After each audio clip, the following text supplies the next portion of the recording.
네, 오늘 우리가 함께 묵상할 말씀은 열왕기하 9장 1절부터 13절까지 함께 보시겠습니다. 열왕기하 9장 1절부터 13절 말씀입니다. 다 찾으신 줄 알고 한 절씩 교독하겠습니다. 선지자 엘리사가 선지자의 제자 중 하나를 불러 이르되 너는 허리를 동이고 이 기름병을 손에 가지고 길르앗 라못으로 가라. 거기에 이르거든 님시의 손자 여호사밧의 아들 예후를 찾아 들어가서 그의 형제 중에서 일어나게 하고 그를 데리고 골방으로 들어가 기름병을 가지고 그의 머리에 부으며 이르기를 여호와의 말씀이 내가 내게 기름을 부어 이스라엘 왕으로 삼노라 하셨느니라 하고 곧 문을 열고 도망하되 지체하지 말지니라 하니 그 청년 곧 그 선지자의 청년이 길르앗 라못으로 가니라. 그가 이르러 보니 군대 장관들이 앉아 있는지라. 소년이 이르되 장관이여 내가 당신에게 할 말이 있나이다. 예후가 이르되 우리 모든 사람 중에 누구에게 하려느냐 하니 이르되 장관이여 당신에게니이다 하는지라. 예후가 일어나 집으로 들어가니 청년이 그의 머리에 기름을 부으며 그에게 이르되 이스라엘 하나님 여호와의 말씀이 내가 내게 기름 백성 곧 이스라엘의 왕으로 삼노니 너는 내 주 아합의 집을 치라. 내가 나의 종 곧 선지자들의 피와 여호와의 종들의 피를 이세벨에게 갚아주리라. 아합의 온 집이 멸망하리니 아합에게 속한 모든 남자는 내가 다 멸절하되 아합의 집을 느바세 아들 여로보암의 집과 같게 하며 또 아히야의 아들 바하사의 집과 같게 할지라. 이스라엘 지방에서 개들이 이세벨을 먹으리니 그를 장사할 사람이 없으리라 하셨느니라 하고 곧 문을 열고 도망하니라. 예후가 나와서 그의 주인의 신복들에게 이르니 한 사람이 그에게 묻되 평안하냐? 그 미친 자가 무슨 까닭으로 그대에게 왔더냐? 대답하되 그대들이 그 사람과 그가 말한 것을 알리라 하더라. 무리가 이르되 당치 아니한 말이라. 청하건대 그대는 우리에게 이르라 하니 대답하되 그가 이리이리 내게 말하여 이르기를 여호와의 말씀이 내가 내게 기름을 부어 이스라엘 왕으로 삼는다 하셨다 하더라 하는지라. 함께 읽겠습니다. 우리가 각각 자기의 옷을 급히 가져다가 섬돌 위 곧 예후의 밑에 깔고 나팔을 불며 이르되 예후는 왕이나 하니라. 아멘. 네. 우리가 이제 이스라엘의 남유다 북이스라엘 역사를 알고 있지만 조금 말씀 다시 드려보면 이렇습니다.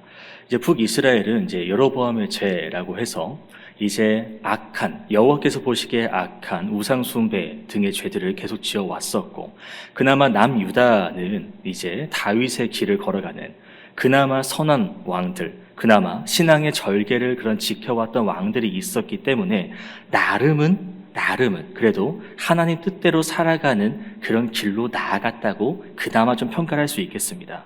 그런데 우리가 이제 어제도 말씀을 봐왔고 했듯이 이제 이 여호사밧의 아들 여호람이 유다의 왕이 된 이후에 이제 북이스라엘 이제 아합의 사위가 되죠. 그 아합의 딸과 결혼을 하면서 이제 그 영향을 북이스라엘의 영향을 조금씩 받아가면서 이제 하나님으로부터 벗어나는 이제 우상 숭배의 길로 조금씩 빠져 들어가는 모습을 봐왔습니다. 그래서 그 영향이라고 볼 수 있겠죠. 이제 남유다의 속국이었던 에돔이나 림나가 독립을 해서요, 이제 이 남유다의 영토, 그 영향력이 축소가 되었다는 이것 또한 하나님의 심판이라고 볼 수 있겠습니다. 나를 떠나 나의 영향력을 떠나서 다른 신을 숭배하는 그런 모습이 있었기 때문에. 그런데도 이 남유다의 왕은 그것을 헤아리지 못합니다. 여전히 북이스라엘과의 관계를 잘 유지하고 잘 맺어가고, 그렇게 여전히 하나님에게서 벗어나는 모습들. 그래도 하나님은 다윗과의 맺은 언약이 있기 때문에 북이스라엘은 멸망시키겠다고 이미 열왕기 상부터 말씀을 해오셨지만 그래도 남유다, 다윗의 가문인 남유다는 아직은 그 왕위를 이어갈 수 있도록 하나님께서 기회를 열어주셨습니다. 그런 말씀을 쭉 보면서 이제 9장을 보게 됐는데요. 이 9장은 이제 아합 가문, 그러니까 북이스라엘의 그 오므리 왕조에 대한 하나님의 심판이 시작되는 장면이라 볼 수 있겠습니다. 1절에 잠깐 보시면 이제 엘리사가 자기 제자 중 한 명을 불러서 저기 길르앗 라못으로 가라. 그리고 그곳에 가서 예후를 찾아서 그를 따로 불러내서 골방으로 들어가서 3절 기름병을 가지고 그의 머리에 부어서 너가 이스라엘 왕이 되어야 된다. 하나님께서 그렇게 말씀을 하셨다라는 이야기를 가서 행동을 하라고 말씀을 하십니다. 말씀을 제자에게 하고 있습니다. 그러니까 이 예후를 찾아가라는 것은 아까도 잠깐 말씀드렸지만 오므리 왕조 아합에 대한 심판 이야기가 이미 열왕기상의 이제 19장에서 엘리야에게 하나님께서 주신 말씀이 있습니다. 내가 이 아합을 심판하겠다라고 말씀을 하시는데요. 근데 아합이 그 이야기를 듣고서는 하나님께 이제 겸비하면서 나아갑니다. 내가 잘못했습니다. 용서를 구합니다. 그러니까 하나님께서는 그 심판의 때를 이제 아합의 아들 때로 이제 미루시는 장면이 나오는데요. 그래서 지금 아합의 아들 요람의 때가 됐고 이 요람도 아합 왕의 그러니까 아버지 이야기를 듣고 하나님께서 지금 너 때에 나 때에 심판하려고 했는데 너에게 심판의 때를 미루겠다고 하셨다. 그러니까 너도 하나님께 겸비한 모습으로 나가라라고 했으면 만약이지만 그랬으면 하나님께서는 이 아합의 아들 때 이 요람의 때도 심판을 미루셨을지도 모르겠습니다. 그런데 아합이 했던 것처럼 아버지가 해왔던 것처럼 이 요람도 아버지 행한 그 우상의 길 여로보암의 길로 그냥 그대로 걸어갔다는 것이죠. 이제 그게 문제가 되어서 이제 그 요람의 그 자리, 그 왕위가 이제 흔들리는 상황이 됐다는 것이고, 그래서 이제 예후를 통해서 반역을 일으키게 하시는 부분인데요. 그러니까 이런 부분을 보면 우리가 알 수 있는 것은 이렇게 하나님을 볼 수 있겠습니다. 우리가 힘이 있고 오므리 왕조 또한 보면 어떻습니까? 그 당시 북이스라엘의 정말 강력한 왕, 수도를 사마리아로 옮기고 그리고 그 땅을 정복하고 영토 확장한 그런 내용들을 보면은 얼마나 힘이 있고 능력이 있고 그만큼 권위가 있는지를 우리는 세상의 시선으로 볼 수 있습니다. 그런데 그런 왕조 또한 하나님께서 때에 따라서 심판하겠다고 말씀하시고요. 하나님께서 그 뜻대로 왕을 세우고 패하기도 하신다는 부분을 보게 되면 내가 잘나서 내가 뛰어나서가 아니라 세상의 모든 일이 세상의 모든 섭리가 하나님의 통치, 하나님의 주권대로 이어지고 흘러간다라는 것을 살펴볼 수 있습니다. 그렇게 악을 행하고 잘못을 행하는 사람이라 하더라도 하나님 앞에 겸비한 모습 나아가면 여전히 기회를 주시고 돌이킬 수 있는 기회를 주시는 정말 하나님은 공의의 하나님이시기도 하면서 참 사랑의 하나님이심을 동시에 우리가 여기서도 볼 수 있는 부분이죠. 이렇게 알고 있음에도 우리 시선도 이렇습니다. 아니 하나님 북이스라엘 왕은 여로보암의 길을 걸어간다고 하시지 않았습니까? 우상을 숭배하고 하나님 뜻대로 하지 않은 왕이지 않습니까? 그런 악을 행하는 아합이 용서를 빌어도 하나님의 미래를 아시니까 또 이 또한 또 악을 행할 걸 아시는데 왜 여전히 심판을 바로 하지 않으시고 보류하십니까? 우리도 세상을 살아가면서 내가 나름 그리스도인이라고 말하고 나름 말씀대로 산다고 하기 때문에 다른 악을 행하는 자들, 말씀을 행하지 않는 자들, 말씀에 따르지 않는 자들을 보고 어떻게 생각을 하겠습니까? 저렇게 악을 행하는 자를 왜 하나님은 가만히 냅두고 계십니까? 저렇게 악을 행하는 자는 왜 하나님이 즉별 심판을 하지 않으십니까? 라는 그런 궁금증이 들 때가 있습니다. 근데 우리는 말씀 계속 봐왔죠. 많이 봐왔으니까 이제 이렇게 볼 수 있겠습니다. 그 또한도 하나님의 때가 있는 겁니다. 내가 볼 때는 지금 이 사람이 바로 심판받아야 되고 바로 이게 해결되어야 되고 바로 지금 다른 길로 바뀌어야 될 것 같지만 하나님 보시기에는 아직 때가 아니다. 또 이 사람을 통해서 그런 악인을 통해서 하나님께서 또 하나 보여주실 부분이 있다라는 것이죠. 그것이 우리는 하나님의 뜻이고 하나님의 섭리라고 이야기를 합니다. 그러니까 당장은 우리가 이해할 수 없는 그런 상황이라 할지라도 우리는 이제 하나님께서 당신의 때에 그 하나님 보시기 적절할 때에 이제 일하실 것을 기대하면서 이제 기도하면서 주님 뜻을 계속 구하며 나아가야겠지요. 자, 이제 북이스라엘의 최악의 악을 행한 왕이라 불리는 아합의 그 가문을 심판하기 위해서 이제 하나님이 아까 말한 예후라는 그 인물을 세우시는데요. 그럼 예후가 누구냐라는 겁니다. 예후의 이름은 뜻은 그는 여호와시다라고 말하고요. 또 그 아버지 여호사밧은 여호와가 심판하신다라는 뜻을 갖고 있습니다. 그러니까 지금 예후의 이 이름과 또 아버지의 이름을 보면은 이제 그 가문이 우상을 숭배하고 있는, 그러니까 이제 이거 예후는 북이스라엘 요람의 이제 군대 장관입니다. 그런데도 그런 우상 숭배하는 그런 나라, 그런 영향권에 있다 하더라도 그 이름은, 그 뜻은 아직은 여호와께 속해 있지 않나라고 볼 수 있겠고요. 그리고 앞서 얘기했듯이 군대 장관, 이제 북이스라엘의 군대 장관으로서 지금 길랏 라못에 머물고 있습니다. 이 길랏 라못은 우리가 또 어제 말씀에서 봐왔지만은 이제 아람과 이제 북이스라엘과 남유다 동맹 맺어서 아람과 싸웠고, 이제 그 북이스라엘 요람 왕이 이제 부상을 입고 또 병까지 생겨서 이스라엘로 이제 좀 요양을 갔던 부분을 봤지 않습니까? 그리고 이제 남유다 왕 또한 같이 아하시아도 이제 그 요람에게 이제 같이 병문안을 이제 따라갔고요. 그러니까 이 길랏 라못에는 지금 예후, 이 군대 장관과 이제 그의 군사들, 병사들이 남아있는 상황입니다. 이제 그런 상황에서 이제 그 길랏 라못을 점령했다고 하지만 아직은 안정됐다고 하기는 뭐한. 그러니까 이제 또 아람이 다시 또 군대를 모아서 언제 쳐들어올지 모르는, 아직은 경계태세입니다. 그런데 1절에 다시 보시면 이 엘리사가 그 제자에게 그곳 전쟁터에 가서 내가 받은 말씀, 하나님 뜻을 그대로 행해야 된다. 심지어 기름 부음을 이게 부으라는 그런 이야기는, 기름 부음은 이제 왕, 선지자, 제사장에게만 부어지는 것입니다. 그런데 군대 장관인 예후에게 그것을 부어준다라는 것은 물론 3절에도 나와 있지만 이제 북이스라엘의 그 왕인 요람을 왕으로 한 것이 아니라 예후를 왕으로 세우면서 이제 자연스레 아합과 이제 대적하게 만드는, 아합의 집안에 도전하게 만드는 그런 것을 하나님은 엘리사, 그리고 엘리사는 제자에게 그것을 행하라 말합니다. 그러니까 이 제자 입장에서는 일단은 당혹스러울 것 같습니다. 전쟁터에 가서 기름을 부어라. 군대 장관, 누구의 장관이라고요? 북이스라엘의 군대 장관에게요. 그럼 대놓고 너는 반역을 해야 된다 말하고 있는 것이고, 물론 이것은 하나님께서 기름 부음이라고 말씀을 하신 거니 이 뜻, 이것 또한 하나님 뜻이구나 라고 그리고 받아들이면 정말 깔끔하게 순종하면 좋은 일일 것처럼 보여집니다만 앞서 얘기했듯이 정치적으로 보면 반역입니다.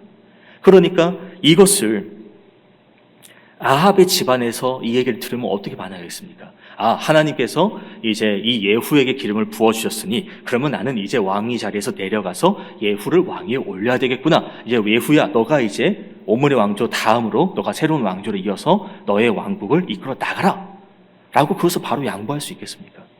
이미 애초부터 여로보암의 길을 걸어가는, 우상을 숭배하고 바알을 숭배하는 그들이 하나님의 뜻을 그대로 곧대로 받아들이겠냐라는 말이죠. 그러니까 이것이 잘못 들통나게 되면 그 아까 얘기했듯이 그 길랏 라못에 이제 북이스라엘과 남유다의 군사들이 있고, 그러면은 이 군사는 일단은 요람 북이스라엘 왕의 군사들입니다. 그러니까 아무리 이제 아까도 엘리사가 얘기했듯이 그 예후를 데리고 와서 골방에서 얘기하고 기름 그걸 해라. 근데 그걸 누가 몰래 듣고 그것을 누구한테 보고해서 왕귀에 들어가면은 이 예후는 어떻게 되겠습니까? 난리 나는 거죠. 그러니까 지금 이 상황 자체가 너무나도 난감한 상황입니다.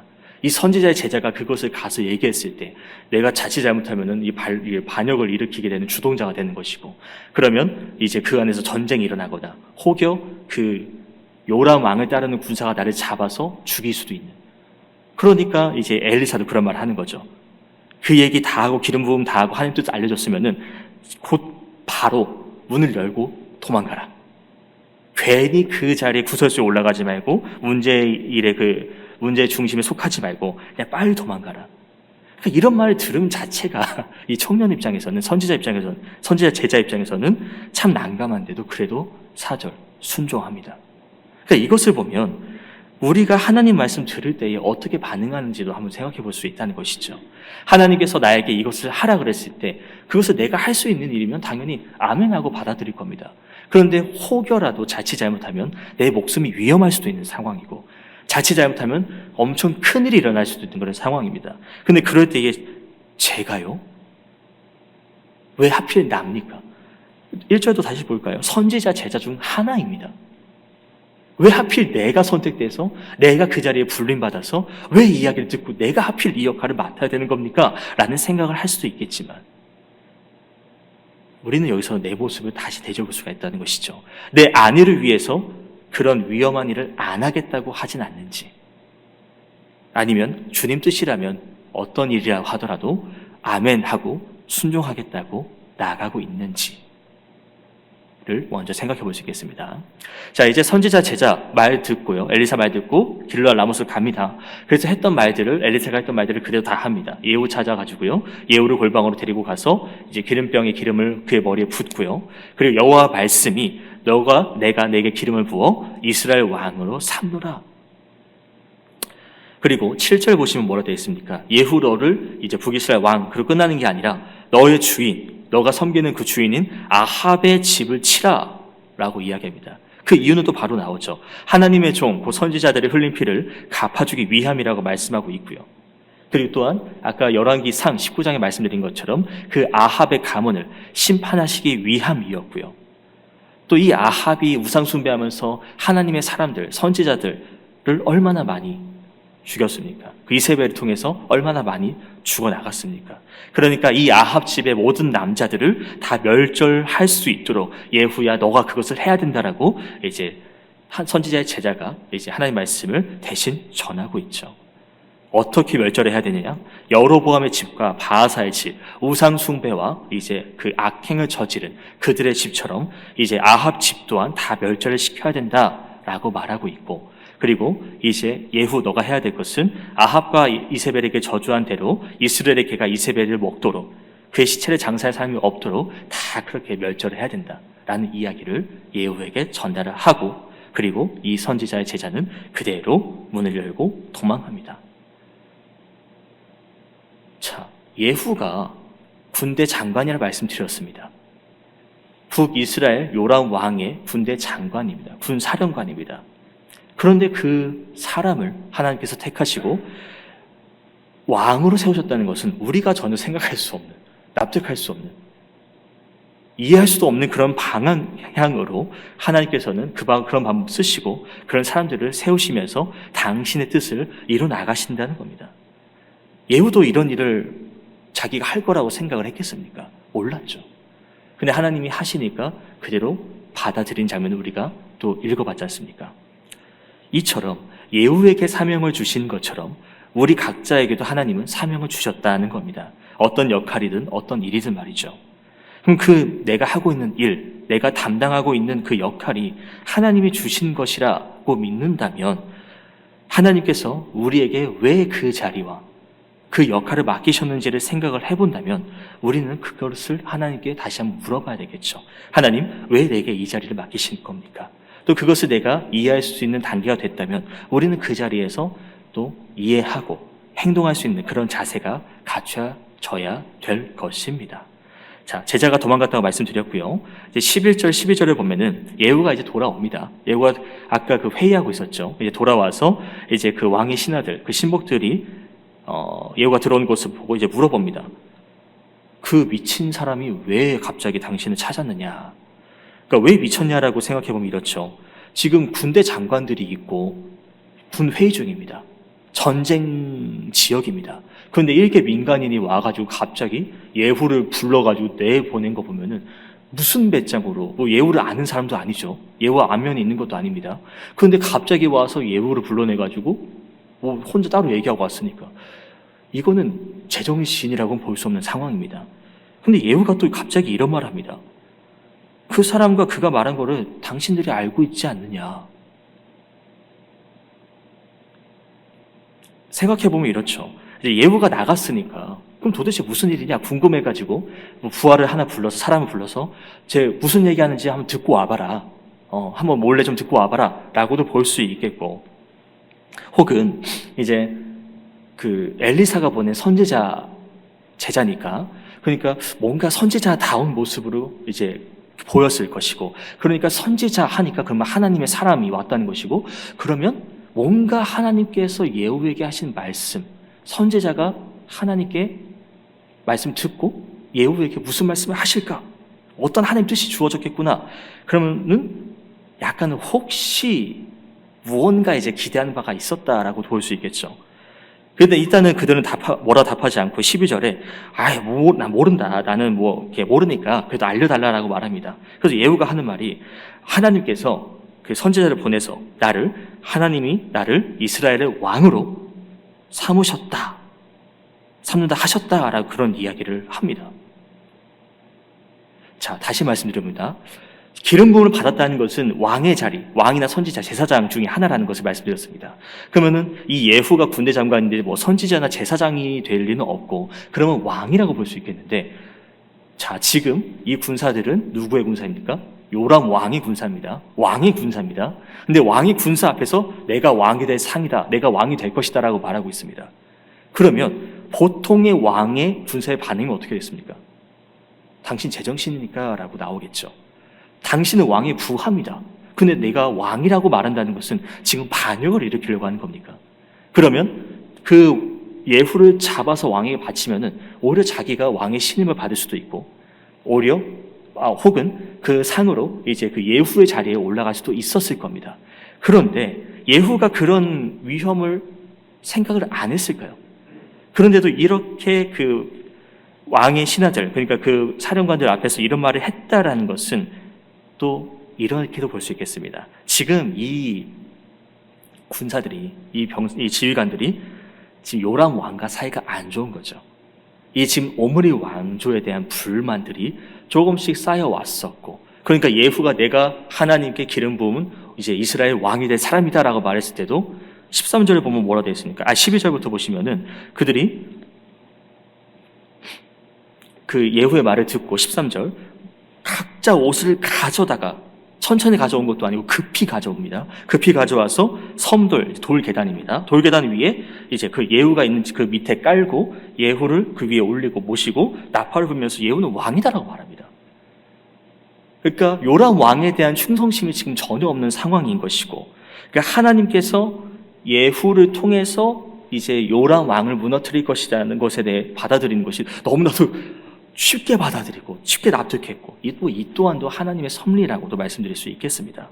그러니까 하나님께서 이미 열왕기상 19장부터 하시겠다고 한 이 오므리 왕조의 심판 메시지가 쭉 이어져서 지금 이 예후 때에 그 빛을 발하기 시작했고, 그리고 그들이 이 옷을 가져서 깔았다는 것도 이제 그 옷은 보통 그들의 인격을 표현합니다. 근데 그 인격을 예후 밑에 깔면서 예후를 왕위로 이제 모신다는 그 표현이, 내가 모든 것을 내려놓고 당신을 왕으로 높이겠습니다. 나는 낮아지고 당신을 왕으로 높이고 섬기겠습니다라는 그런 표현입니다.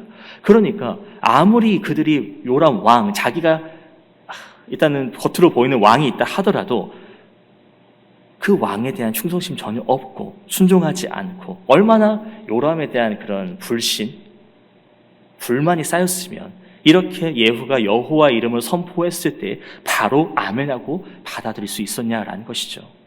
그러니까 이 또한도 하나님의 섭리라고 아까 말씀드렸습니다. 엘리사가 메시지를 받아서 제자에게 주었고, 그 제자도 불평하지 않고 놀라지 않고 당황하지 않고 바로 순종해서 갔고, 예후도 선지자가 제자 왔을 때 쫓아내라가 아니라 바로 그 말을 듣고 가서 기름 부음 받고 하나님 말씀대로 왕위에 올라간다는 그런 이야기가, 이게 누가 짠 얘기가 아니면 어떻게 이렇게 매끄럽게 흘러갈 수 있겠습니까? 이제 예후가 왕위에 올랐고요. 그리고 이제 아합 가문에 대한, 오므리 가문에 대한 이제 하나님의 심판이 예후를 통해서 이루어지게 됩니다. 그래서 우리가 그 중간에 읽었던 말씀처럼 아합의 그런 가문을 다 멸절시키고 자손들 다 처치하고 이제 바알의 제사장들 다 제거하게 되고, 이제 이스라엘에 심어져 있던 그 악들을, 뿌리 뽑는 일들을 예후가 이제 감당하게 됩니다. 그래서 왕위에 올랐다라는 것 자체가 그냥 단순한 정치의 변화, 그냥 예후가 왕으로 세워진 것은 단순히 그냥 새로운 왕이 된 거다. 그냥 병사들이 불만이 있었고 사령관들의 불만이 있었고, 마침 그냥 어쩌다 보니까 예후가 그 군인들에게 인망이 높아서 인정을 받아서 왕으로 추대받았다, 그런 것이 아니라 하나님께서 예후를 통해서 그 악한 오므리 가문을, 아합 가문을 심판하는 도구로 세우셨다라는 것이죠. 그러니까 하나님의 공의가 실현되는 그런 중요한 역사의 흐름, 그 과정이라는 것이고, 하나님께서 이를 통해서, 예후를 통해서 이 세상 역사에 어떻게 개입하시고 어떻게 사람을 세우시고 또 그 사람을 통해서 당신의 하나님의 뜻을 어떻게 이뤄나가시는지를 보여주시고요. 그리고 예언하셨던 이야기, 열왕기상처럼 그 예후를 통해서 아합을 심판하시겠다는 그런 이야기를 이제 이루신다는 것. 그 때는 우리가 볼 땐 늦어 보인다 하더라도 반드시 이루시는 것을 우리가 살펴볼 수 있습니다. 그래서 오늘 말씀을 통해서 우리가 어떤 묵상하면 좋을까를 이제 두 가지 제안 드리면 이렇습니다. 하나님께서 예후를 왕으로 세우신 그 이유가 무엇인지를 다시 한번 생각해 보시면서 예후에게 어떤 사명을 맡기셨는가, 그리고 하나님께서 나를 어떤 자리에 부르셨고 그 일을 감당하게 하신 이유가 무엇인지를 묵상해 보시면 좋겠습니다. 두 번째로는 엘리사의 제자처럼 부담되는 일, 어려운 일이라 하더라도 순종하는 모습을 보면서 나는 하나님 말씀이 주어질 때 어떤 반응을 보여왔는가, 그러면 앞으로는 어떻게 행동을 해야 되는가를 한번 생각해 보셨으면 좋겠습니다. 개인적으로 말씀 묵상하시겠습니다.